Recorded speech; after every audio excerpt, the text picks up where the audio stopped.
welcome to Roundup with Roha. What a tournament this was, the Asia Cup 2023. इतने ups and downs, इतना drama, इतनी hype surrounding the tournament. And India are now the new Asian champions and rightly, deservingly so. बड़ी convincing cricket खेली उन्होंने despite जो थोड़े बहुत problems उनके थे मिडिल ऑर्डर में, इंजरीज के ऊपर, उस सब के ऊपर भी हम बाद में आएंगे. पहले बात करते हैं पाकिस्तान टीम के बारे में because I want to address some of the issues, some of the actual problems जो पाकिस्तान टीम के सामने अब आई हैं एशिया कप के बाद. पहले तो मैं उनके बारे में बात करूंगी ना, उसके बाद मैं बात करूंगी वो प्रॉब्लम्स के बारे में जो कि एक्चुअल में कोई इश्यूज नहीं है, लेकिन वो हमारे फैंस और ये हमारे जो मीडिया के कुछ लोग हैं उन्होंने उसको इतना उछाल के they have turned them into these big supposed problems and there is so much negativity right now. वो सब चीज़ों के ऊपर भी मैं आऊँगी बाद में, बट मेरी नज़र में वो नॉन इश्यूज हैं. पहला इशू जो कि एक्चुअल इशू है वो है इंजरी, और वो है नसीम शाह की इंजरी. और ये सिर्फ नसीम शाह का इशू नहीं है, ये पाकिस्तान क्रिकेट का इशू है कि हम अपने प्लेयर्स के ऊपर एक रोटेशन पॉलिसी बना ही नहीं सके हैं, इस तरह की हेल्दी रोटेशन पॉलिसी. चाहे ये बोर्ड, क्रिकेट बोर्ड, जो मैनेजमेंट कमेटी है, जो कोचिंग स्टाफ है, जो टीम के प्लेयर्स देमसेल्व्स हैं, ये कलेक्टिव फेलियर है. क्योंकि यहाँ पे आप बार बार प्लेयर को हर मैच में आपके टॉप प्लेयर्स खेल रहे हैं, ठीक है, चाहे वो लो टियर टीम के साथ है, चाहे वो टॉप टियर टीम के साथ है, लीग क्रिकेट खेल रहे हैं. अब नसीम का आप एग्जाम्पल ले लें, 15 बैक टू बैक वो मैचेस खेले हैं अक्रॉस फॉर्मेट्स. उसमें वो लीग भी खेले हैं, टेस्ट भी खेले हैं, उसमें वो एशिया कप. अब यहाँ पे आके जब एक प्लेयर जो ऑलरेडी इंजरी प्रोन है, हम सब जानते हैं कि नसीम शाह इस एज में he has been through one injury after the other. तो इस ऐसे प्लेयर को, और आपको पता ही आपका एसेट है, या आपको पता है कि आपके पास अभी इसकी रेडी रिप्लेसमेंट नहीं है, ठीक है, और आपने ऐसे प्लेयर को एशिया कप का हर मैच खिलाया है, आपने उसकी despite the complains about his injury वो भी सीरियसली नहीं ली गई एंड सो ऑन. ये बेसिकली एक पैटर्न है, और ये नसीम शाह आज है, इससे पहले बहुत सारे और नाम थे और इसके बाद भी बहुत सारे और नाम होंगे. लेकिन ये कलेक्टिव फेलियर क्यों है ahead of the world cup, ये एक बहुत बड़ा इशू है और ये इसको एड्रेस करना पड़ेगा. क्योंकि पाकिस्तान क्रिकेट बोर्ड के अंदर जो मैनेजमेंट कमिटीज हैं वो ही इतनी चेंज हुई हैं, इतने ज्यादा चेयरमैन चेंज होते रहते हैं, कोई एक लीडरशिप कांस्टेंट नहीं रही है to create these policies that will trickle down and that will come into effect in एक कहते हैं ना एक कलेक्टिव एफर्ट में with the coaching staff, with the captain, with the team. Already एक इशू क्रिएट हुआ था प्लेयर्स के एनओसीज को लेके when it comes to the central contracts कि कौन कौन से प्लेयर्स कितने लीग्स में खेल सकते हैं. ये भी बहुत बड़ा इशू है. अब यहाँ पे प्लेयर्स को भी ये रिस्पॉन्सिबली एक्ट करने की ज़रूरत है, समझने की ज़रूरत है कि आपका कितने साल में आप कितनी क्रिकेट खेल सकते हैं. अगर आप इंटरनेशनल गेम्स भी खेलनी है, फिर आपने लीग्स भी खेलनी है, फिर आपने फिट भी रहना है, और इसमें आपने लॉन्ग फॉर्मेट क्रिकेट भी खेलनी है. तो आई थिंक ये बहुत बड़ा चैलेंज है. एक और जो इशू पाकिस्तान के सामने आया है जो एशिया कप के बाद खास तौर पे एक्सपोज हुआ है वो ये है कि we don't have a specialist spinner who can take wickets in those middle overs except for Shadab Khan. Mohammad Nawaz भी अगेन इन एंड आउट हो रहे हैं टीम से, उनकी जगह कांस्टेंट नहीं है 11 में. ये कंडीशंस के ऊपर डिपेंड करता है, हमें कभी फोर्थ सीमर खिलाना पड़ जाए, कभी हमें एक्स्ट्रा स्पिनर खिलाना पड़े, तो ये डिपेंड करता है कि किस दिन क्या कंडीशंस है. नवाज भी इस वक्त 11 में ऑटोमेटिकली नहीं आ रहे हैं, ठीक है, सिर्फ शादाब खान हैं जो कि एक ऑटोमेटिक सिलेक्शन है इस वक्त टीम के अंदर, और उनको भी अब लोग ड्रॉप करने के बारे में सजेस्ट कर रहे हैं. आई एग्री कि he is not taking wickets as much as he used to in those middle overs in this format, लेकिन भाई हम शादाब खान को ड्रॉप नहीं कर सकते, उसके बगैर हमारी 11 नहीं बन रही इस वक्त. वो बैटिंग में भी एक एक्स्ट्रा ऑप्शन है, और वो कोई ऐसा बैटर नहीं है कि वो आपका नंबर 7-8 पे आके आपको स्लॉक करके जो है वो किसी तुक्के का मैच जितवा दे. He is a proper batter and he can be promoted. ये किसी भी सिचुएशन में हम टेस्ट करके देख सकते हैं. शादाब खान एक वो प्लेयर है जो हम इसको एज एन ऑलराउंडर अब डेवलप कर चुके हैं. हमने देखा है अफगानिस्तान सीरीज में भी, और हम उसको अब बार बार PSL में भी हम देख रहे हैं. आई डोंट थिंक हमें इसको मजीद अब थोड़ा सा अवन बेक करने की जरूरत है शादाब खान को as an allrounder. So he does not need to sit out. और उसके अलावा सबसे जो मेजर जो कंट्रीब्यूशन शादाब खान कर रहे हैं वो फील्डिंग में कर रहे हैं।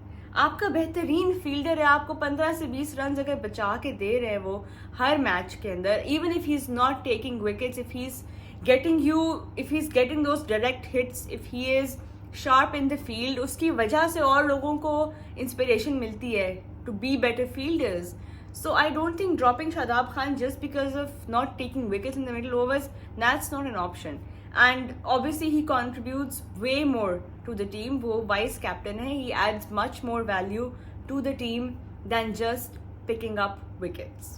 लेकिन जो एक बहुत बड़ा नॉन इशू इस वक्त टीम के सराउंडिंग जो चल रही है, नॉइज, बाबर को हटा दें, इसको हटा दें, शादाब को ड्रॉप कर दें, ये बिल्कुल भी मुझे समझ में नहीं आता. जो लोग क्रिकेट को फॉलो करते हैं, जो हमारी टीम को फॉलो करते हैं थ्रू आउट द ईयर, और जिनको पता है कि बैक एंड पे क्या क्या चीज़ें चल रही होती है, क्या क्या प्लानिंग चल रही होती है, how can they suggest in their right minds कि आप वर्ल्ड कप से पहले ये डिबेट भी शुरू करें कि कैप्टन चेंज कर दें. छोड़े कैप्टन चेंज करना चाहिए या नहीं करना चाहिए, वो भी बात की बात है, बट एट दिस पॉइंट ये डिस्कशन वैलिड ही नहीं है और ये होनी ही नहीं चाहिए.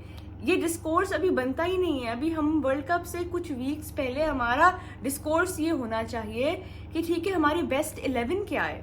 हमारा डिस्कोर्स ये होना चाहिए कि हमारे टॉप ऑर्डर बैटर्स फॉर्म में हैं कि नहीं हैं, और अगर नहीं है तो कौन होना चाहिए आगे. हमारा डिस्कोर्स ये होना चाहिए कि हमने स्पिन को कैसे खेलना है इंडिया में. हमारा डिस्कोर्स ये होना चाहिए कि हमने बाउंस बैक कैसे करना है एशिया कप की जो लॉस हुई है उससे. हम बातें कर रहे हैं बहुत डिफरेंट और बहुत अननेसेसरी. हम बात करते हैं कि हमारी अब ये वाली जो टीम है ये इतनी होलसम है, इतना आपस में सपोर्ट है एक दूसरे का, their positive bunch, lobbying, politics, और वो सब कुछ नहीं होता. आई एग्री विद दैट, वो नहीं होता. लेकिन हमारे अंदर अभी तक वही टॉक्सिसिटी है, हमारे अंदर अभी भी वही माइंडसेट है. हमने भी हर सीरीज के बाद जो है वो कप्तान के खिलाफ एक लॉबिंग क्रिएट करनी है. हमने भी हर वर्ल्ड कप से पहले हर बंदे को ये याद कराना है कि भाई तुम्हारी जगह पक्की नहीं है, ताकि वो भी वर्ल्ड कप से पहले, even though we are very lucky कि बाबर आजम जो है वो बड़े स्ट्रॉन्ग हेडेड हैं इस चीज़ के अंदर, he does not seem to care. लेकिन मे बी ये एक वेकअप कॉल हमारे लिए है as fans and as a media community कि हम किस तरह के टॉपिक्स को किस तरह के टॉपिक्स से इंगेज कर रहे हैं right before a big tournament. खैर अब बात करते हैं वर्ल्ड कप स्क्वाड पे, क्योंकि 27 सितंबर को जो है वो लास्ट डे है, कट ऑफ टाइम जो दिया हुआ है आईसीसी ने for all the squads to be decided and to be finalised. जो सबसे मेजर चीज़ है वो यही है कि नसीम शाह की रिप्लेसमेंट कौन होगा. और देखें जो भी प्लेयर आता है स्क्वाड में नसीम की जगह, हमें ये तो पता है कि वसीम जूनियर जो ऑलरेडी स्क्वाड का हिस्सा हैं, he is a fantastic replacement for Naseem Shah. He is somebody जिसको हम इसी दिन के लिए प्रिपेयर कर रहे थे, and he is ready, he has shown it in the past as well. But उसके अलावा कौन होगा जो आएगा स्क्वाड के अंदर? I don't think Zaman Khan is the answer to our problems right now, simply because he doesn't seem to have that 50 over temperament at this point. He's a bit raw. और I don't think कि हम एक raw player के साथ world cup में हमें जाना चाहिए.